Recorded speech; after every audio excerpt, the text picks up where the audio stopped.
Welcome to Uketopia Diaries, my personal journey over the last 12 to 18 months in learning to play the ukulele. This chapter is called Practice, Practice, Practice, and I can't emphasize enough regular practice and how important it is. Last week episode, I mentioned the value of regular practicing and ideally 15 minutes a day or more if you can do it, fit it in.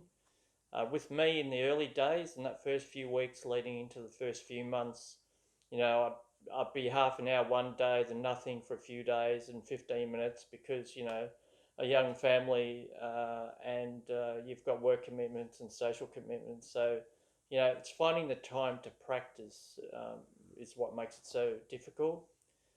Where you should practice, if you could find a quiet place away from other people is ideal, so you don't have the interruptions, and also people beginning to play the instrument. You'll soon be told by others within the household that, oh, can you go somewhere else, or you finished yet, or so it's finding those little areas that are quiet, little distraction as possible. With us, because we caravan.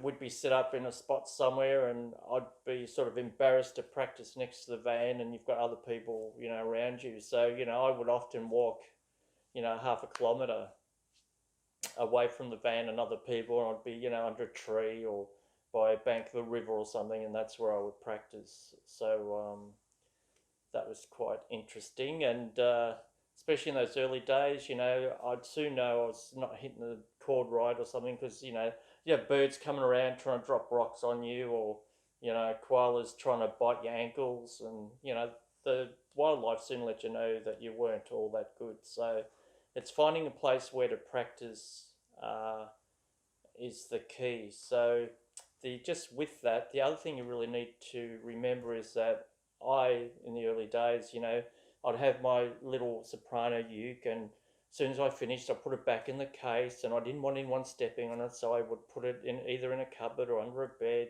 And then, of course, it's the old adage, out of sight, out of mind.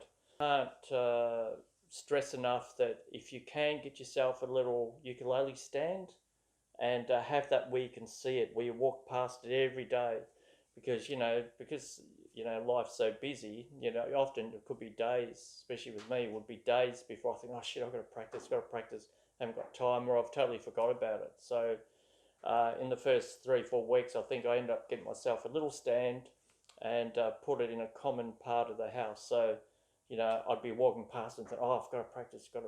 So can't stress that enough. In those early days and weeks, as I said, you'll get sore fingers, and mine were very sore, and that put me off for, a week or so. And what I did was, of course, I Googled and see if I could put something on them, or, but end of the day, just don't overdo it, and the skin will toughen up. So I'm now 18 months, 2 years down the track, and my fretting fingers are actually very thick. And in actual fact, when I actually file my nails, I actually file my fingertips, because they do thicken up, and to try and maintain that shape. So, I don't know if other people that play ukes do that, but I find that when I'm finished my fingernails, I just do my fingertips. So good luck anyone trying to fingerprint me on this hand, because there'd be probably nothing there. So so just don't overdo it in those first few weeks. And just with practicing, there's lots of strumming patterns out there. You'll see on YouTube, there's all sorts of strumming patterns. But in those first few weeks, you just want to start on the basic down strums, up and down strum, and the island strum. So I'll just give you a quick demo. Hang on. Bang. So with strumming, you've got the basic, down strumming, which is fine for those beginner songs, till you get the timing. And often, they'll tell you you'll strum on the chord of each. Over a word, you'll have a particular chord shape. that's where you strum down on. So, it might take you weeks just to get that down pat. And then from there, of course, you go, you've got your up and down strumming, which is great too. And then, of course, you've got variants of the island strum. You've got,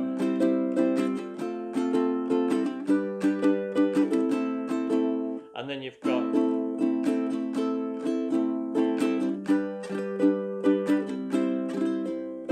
so there's variants of even your common strumming patterns. But as I said, on YouTube, there's lots of different artists that do tutorials on strumming. So uh, even before you start strumming, it wouldn't hurt to just have a look and see what's out there, even though you might start with a basic strum or basic up and down strumming.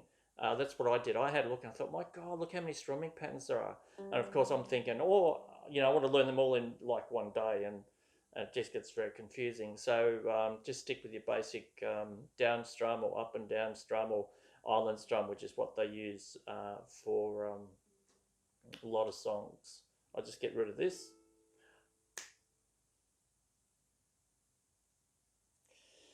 So so that's the strumming, and I need to touch on songs you'll find come in different rhythms or beats.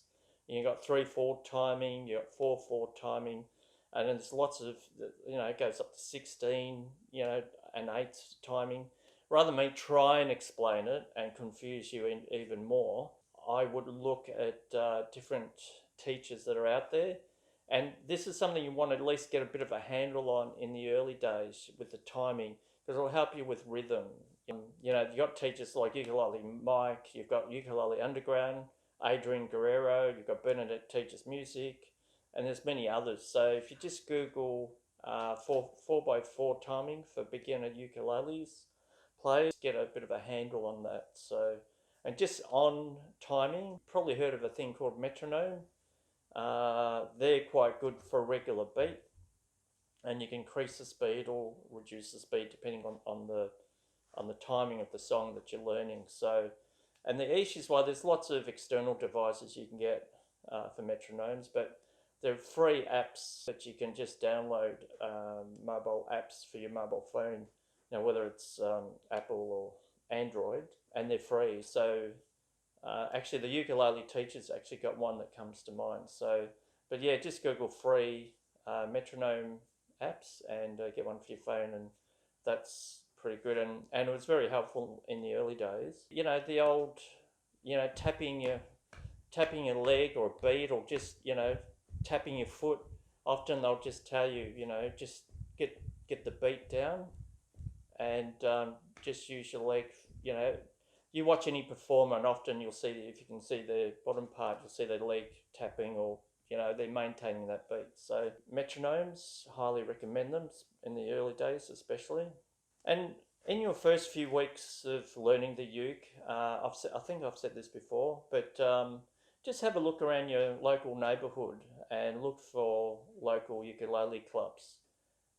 You can try your council, your local library, or just Google and see if there's local ukulele club in your area or suburb.